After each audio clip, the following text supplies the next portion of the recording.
Artistang kilala nyo at kilala ko kasi naman kasabay ko siyang lumaki sa industriya at sa lahat ng kanyang pinagdaanan, isa ang kanyang naging inspirasyon para magbigay ng pag-asa sa iba. Welcome to Amazing Earth, Antoinette.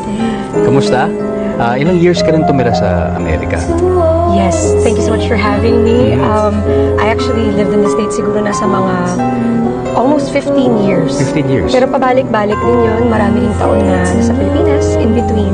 And nung nagkasakit si Mommy, mas nagkaroon din ng reason to stay there longer. Describe your mom more to us. Si Mommy.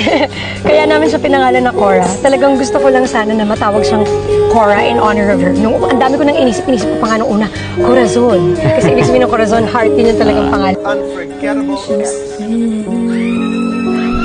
Uy, grabe naman! Hindi kasi ayaw. Uy, grabe. Ito lang naman kasi yan.